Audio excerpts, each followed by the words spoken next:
Olá, queridos. Pastor José Celestino, aqui do Instituto Bíblico Aliança de Paz. Tudo bem? Passando aqui para a nossa aula de Eclesiologia. A nossa aula, que está na lição 44 do seu livro digital ou do seu livro físico, tem como objetivo conhecer as funções da maior agência de Deus na Terra, os aspectos históricos da igreja primitiva, os seus primeiros líderes e as primeiras ações dessa igreja na Terra. É o que nós vamos estudar aqui nessa nossa panorâmica bíblica acerca de eclesiologia. O texto bíblico base, nós usamos o de Lucas, capítulo 16 e o versículo 14. E eles disseram, uns, João Batista. É necessário que eu mostre para vocês por que esse texto está aqui. Jesus está saindo da região de Decápolis, mais especificamente de Betsaida, onde ele cura um cego na saída de Betsaida. E Jesus está indo em direção a Cesareia de Filipe. Durante a caminhada, Jesus caminha só à frente. Os seus discípulos estão atrás dele. Jesus faz então um mergulho interior e preocupa-se em saber o que é que as pessoas estão dizendo acerca do seu ministério, acerca da sua chamada e acerca dele próprio. Então Jesus pergunta para os seus discípulos, que dizem os homens ser o Filho do Homem? E aí os discípulos disseram, uns que tu és o João Batista, outros o Elias, e outros Jeremias, e um dos profetas.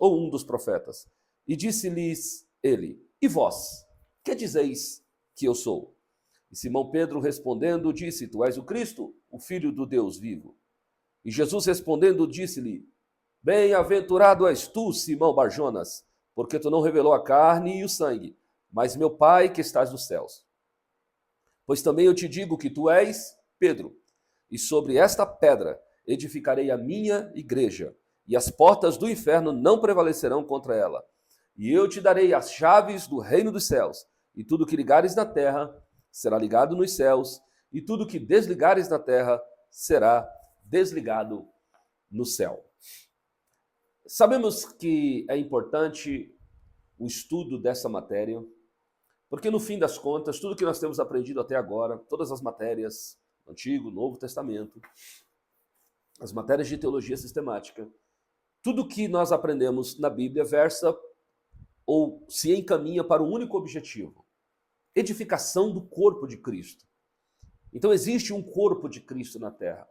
Precisamos entender qual é o significado desse corpo, qual o significado da construção desse corpo que foi propiciada por Jesus. Por que Jesus deixou esse corpo jurídico do ponto de vista legal, esse corpo jurídico dos céus aqui na Terra?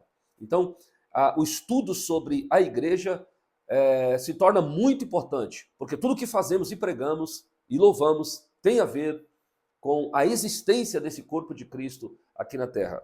Por isso que nós nos dedicaremos, nesse momento, a estudarmos um pouquinho sobre isso. A igreja, ela está dividida em duas partes. A igreja, ela é um organismo e a igreja é uma organização.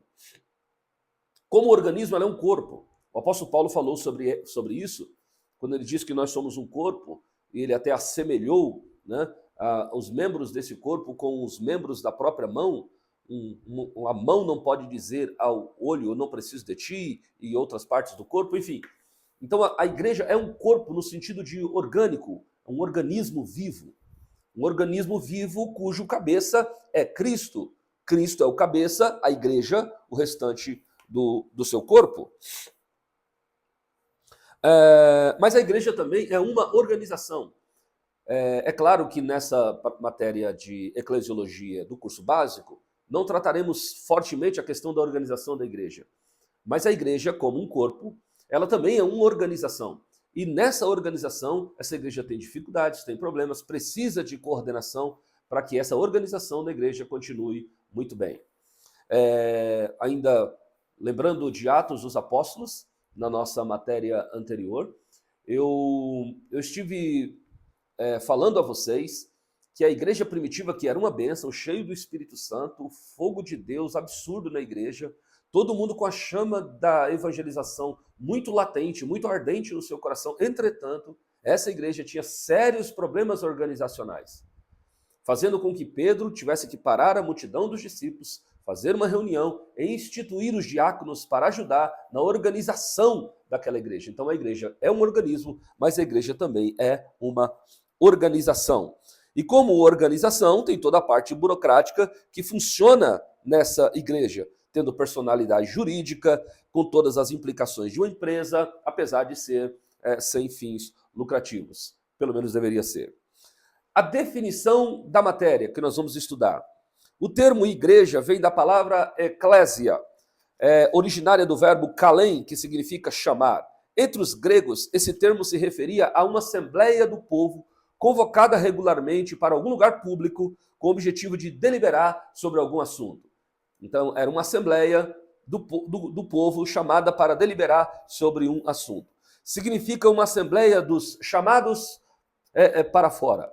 O vocábulo eclésia aparece 114 vezes em todo o Novo Testamento, sendo que apenas 5 vezes ele aparece no sentido secular. Das 109 vezes em que a igreja aparece, está no sentido cristão. 95, ela se refere à igreja como um grupo de fiéis. Nas outras 14 vezes, o sentido é uma igreja universal. Jesus foi a primeira pessoa a usar a palavra eclésia no Novo Testamento, aplicando-se ao grupo daqueles que se reuniam ao redor dele e aceitavam os princípios do reino por ele estabelecido. Esse primeiro termo está lá em Mateus capítulo 16, versículo 18. Com o avanço da igreja, o termo foi adquirindo vários significados, dos quais os mais importantes são um grupo de fiéis reunidos em alguma localidade definida, está lá em Atos 11, 26, 1 Coríntios, primeira carta aos Coríntios, capítulo 11, versículo 18, Romanos capítulo 16, versículo 1 e Gálatas 1 e 2. É a igreja local, que em alguns lugares se reuniam nas casas. Foi assim que a igreja começou. Então, pessoas que tinham uma propriedade da qual podiam determinar um espaço para a igreja, isso já acontecia também no judaísmo, né? Essas pessoas abastadas que tinham uma casa ampla, eles faziam em casa uma espécie de uma congregação construída com o seu próprio dinheiro para o serviço do reino de Deus. A esses lugares era dado o nome de cenáculo. Aqui, na igreja primitiva, era chamada de congregação. As igrejas se reuniam nas casas. Foi assim que a igreja começou. Haja vista que o templo em Jerusalém ainda era o templo dos judeus, ok? Das pessoas que participavam do culto mosaico. O número total daqueles que no mundo todo professam a Jesus Cristo e se organiza com o fim de cultuar a Deus sob a direção de bispos, diáconos, oficiais em funções é a igreja universal. No sentido restrito, está lá em 1 Coríntios 10, 32, Efésios 4, 11 a 16. Todo o corpo de fiéis, tanto na terra quanto no céu, que se unem e se unirão a Cristo como Salvador, é chamada Igreja Universal no sentido amplo. Está lá em Efésios, capítulo 1, versículo 22 e 23, capítulo 3, versículo 10 e 21, e Colossenses, capítulo 1 e versículo 18. Definição de igreja. É importante que se faça uma distinção entre a igreja universal e a igreja local. A igreja universal é o conjunto de todos os salvos espalhados na face da terra. Essa é a chamada igreja universal. Tanto vivos como os que já partiram e aguardam a ressurreição fazem parte da igreja universal. Aquela que quando o Senhor vir buscá-la, virá buscar essa igreja, a igreja universal. Já a igreja local representa uma pequena parcela, uma faceta daquela igreja universal, formada por conjunto de salvos de uma determinada localidade.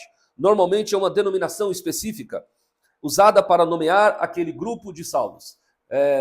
Somente um adendo importante, muito importante, é que as nomenclaturas usadas para determinar esse pequeno grupo de pessoas que formam aquilo que nós estamos aprendendo como igreja local, não é a igreja de Cristo. Esses pequenos grupos, que são alguns maiores, outros menores, alguns são nacionais, outros apenas regionais, locais, esses grupos são grupos denominacionais. Eles se organizam debaixo de uma bandeira de uma denominação. Mas aquela igreja não é a igreja que Cristo virá buscar. Aquela igreja terá que fazer parte da chamada Igreja Universal, porque é essa Igreja Universal que Cristo virá buscar quando ele vir nas nuvens do céu. É uma comunidade de pessoas que pela fé e obediência estão unidas a Cristo e organizadas e promovem o reino de Deus e a sua palavra. Esse grupo de pessoas organizadas não precisam ter link entre eles. E Jesus nunca quis que essa igreja tivesse link entre eles. os discípulos, quando Jesus estava aqui na terra, começaram a ouvir a palavra e perceberam-na como uma palavra familiar pregada por Jesus. Foram a Jesus e disseram: Senhor, estão pregando em teu nome por aí. E Jesus disse: quem não é contra nós é dos nossos. Então, importa que o evangelho seja pregado. O apóstolo Paulo foi além, dizendo: não importa o sentimento que move as pessoas a pregar o evangelho, desde que o evangelho seja pregado. Não que Paulo está abençoando as pessoas que com más intenções pregam o evangelho de Cristo. Apenas Paulo está dizendo: a mensagem precisa ser propagada. E ali na frente o Senhor vai dividir os maus dos bons. Mudança de discurso. Desde que iniciara a sua caminhada com seus discípulos, o assunto reino estava presente em todas as conversas de Cristo. Jesus sempre usou a expressão reino. A expressão reino. Então o que ele veio estabelecer na terra, num primeiro momento, é um reino. Um reino. Quando ele ensinou a orar, ele disse: ore e diga ao Pai, venha a nós o teu reino. O que ele estava citando quando ele fala sobre reino? A igreja universal. Então ele está falando sobre um reino de Deus. Pessoas que estão subordinadas ao mesmo rei. Nesse caso, o rei é o Senhor. Então ele veio para pregar um reino. Isaías, quando profetizou a sua chegada, disse que o principado está sobre os seus ombros. Principado.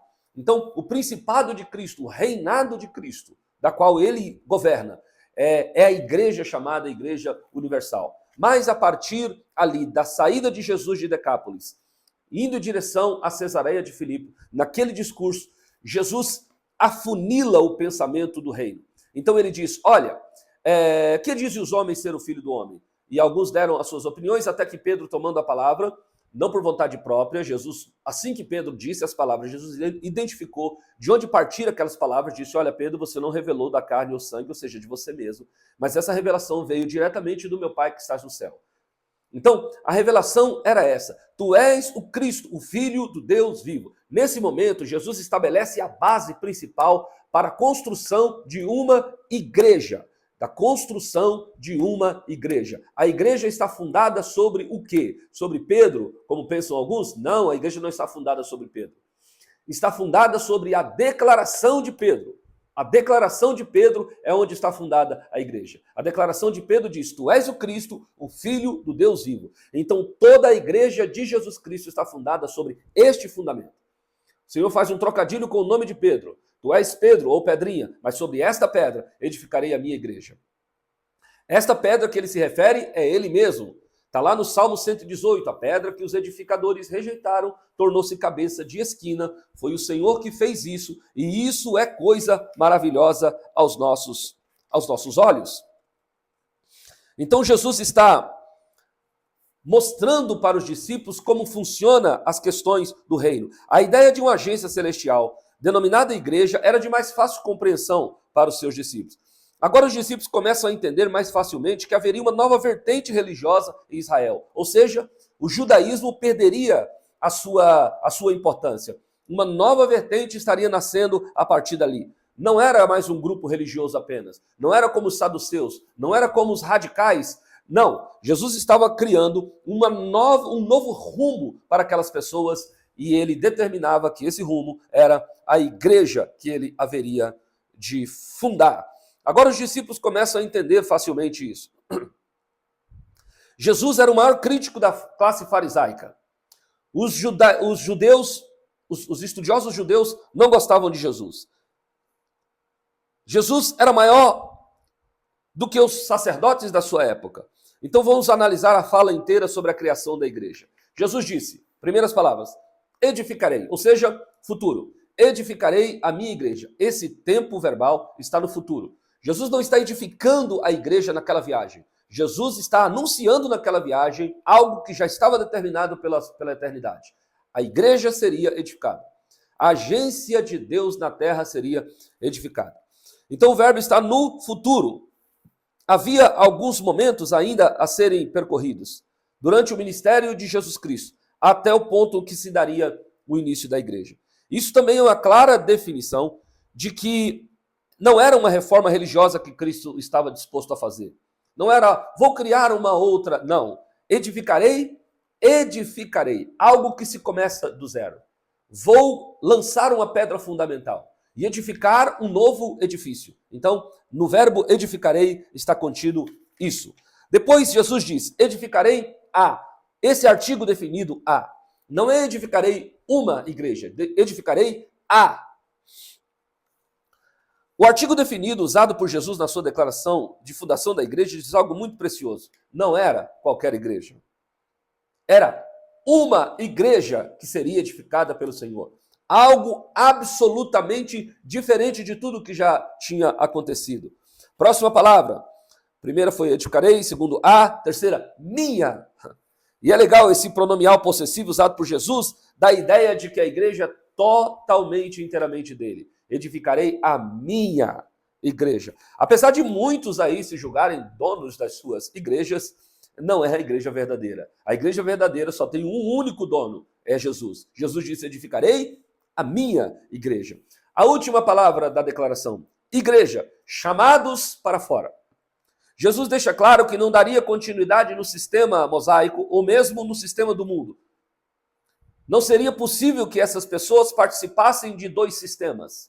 Jesus deixou claro que se quisessem participar desses sistemas, teriam que ser tirados de dentro para fora.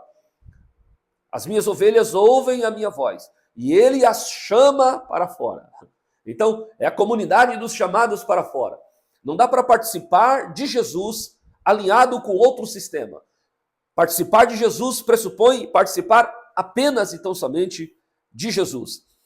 A igreja é uma assembleia dos tirados para fora, uma assembleia de Deus. Uma agência que nada se parecia com a religião que os judeus estavam acostumados a frequentar.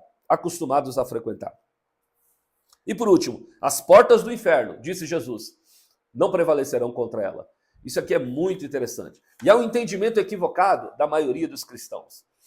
Porque a igreja tem caminhado na face da terra sob uma premissa muito estranha do evangelho nesses últimos dias. Qual é a premissa? É uma igreja que está resistindo às investidas de Satanás. É uma igreja que está se cobrindo, dizendo, ora, tomemos cuidado, Satanás está nos rodeando, Satanás está rugindo, nós precisamos nos defender. Não foi isso que Jesus estabeleceu. Para ser a igreja verdadeira de Jesus, ele diz, as portas do inferno não prevalecerão contra ela. Então aqui tem uma visão muito clara. Tem ali o inferno está com as pessoas ali dentro, nós precisamos ir lá no inferno e arrancar as pessoas de lá. O inferno não quer que essas pessoas sejam tiradas de lá. Então o inferno colocará portas para que essas pessoas não saiam de lá. Mas a igreja está avançando. Então não é o inferno que avança contra a igreja que avança contra o inferno. E o inferno, para proteger-se do avanço da igreja, estabelece portas. Mas Jesus disse, as portas do inferno não serão páreos para a igreja. As portas do inferno não prevalecerão contra a minha igreja. Então a igreja tem potencial dado por Deus, capaz de ir até as portas do inferno, destruir as portas do inferno e salvar alguns, como disse o apóstolo, arrebatando-os do fogo e trazê-los para fora. Então esse é o papel da igreja de Jesus. A igreja não pode ser considerada uma igreja de Cristo se ela optar por uma atitude apenas de contemplação. Vamos ficar aqui, vamos contemplar, vamos orar, vamos pedir para Deus fazer isso. Não, isso não é a verdadeira igreja de Cristo. A verdadeira igreja de Cristo não tem uma postura de contemplação, tem uma postura de ataque. Qual é o ataque da igreja? Ir até as portas do inferno, arrancar as pessoas de lá e trazê-las para os braços de Jesus. Jesus, quando contou a parábola, ele disse, vá até os campos e valados e força-os a entrar para que a minha casa se encha. Então, no último grupo dos convidados, que não quiseram vir, foram chamados todos, mas ainda tinha lugar, e o pai de família diz assim, então vai aos campos e valados e força-os a entrar para que a minha casa se encha. Então a igreja tem como potencial dado por Deus. Se nós não estamos usando, não é por falta de potencial. Potencial temos, talvez seja por falta de entendimento ou de coragem. Mas Deus nos deu potencial para ir às portas do inferno, arrancar as pessoas de lá e trazê-las para os pés de Cristo, para os pés da cruz. A igreja não pode, então, ser considerada uma igreja de contemplação. Diante das mazelas promovidas por Satanás nas falsas religiões, a igreja não pode estar na arquibancada assistindo o sucesso da trajetória do inferno. A igreja não pode estar na arquibancada assistindo o sucesso da trajetória de Satanás e temendo pelo sucesso da trajetória de Satanás. Esses dias, um aluno me procurou desesperado: pastor, devemos nos unir e fazermos uma campanha de oração entre nós, os alunos. E eu sempre gosto disso, amo isso, mas o motivo era péssimo. Ele disse: porque assisti uma reportagem que me deixou estarrecido. Há uma invasão dos muçulmanos, com a sua falsa religião, entrando nos países ocidentais, principalmente na Europa e nos Estados Unidos, fazendo grandes estragos, convertendo as pessoas a isso. Eu disse: opa, aí não. Nós não podemos temer. Os nossos jejuns não podem ser nos atemorizando pela investida de nenhum tipo de religião, da qual consideramos não ser uma religião inteiramente do Senhor. O que nós precisamos fazer é nos levantar como igreja do Senhor e ir por todo mundo, pregar o evangelho a toda criatura. Porque quem crê será batizado. Porque quem crê será batizado e será salvo. O Senhor nos deu autoridade e poder para fazer milagres. Essas igrejas têm o poder do discurso, nós temos o poder de Deus para operar milagres. Se a igreja se levantar como verdadeira agência de Deus, as pessoas se prostrarão diante de Deus, porque verão que em nós há o poder para fazer milagres dado pelo Senhor à sua igreja. Somente a igreja verdadeira tem o poder para fazer isso. Deus abençoe a sua vida e até a próxima aula, quando falaremos sobre a igreja como organização. Até daqui a pouco, em nome de Jesus.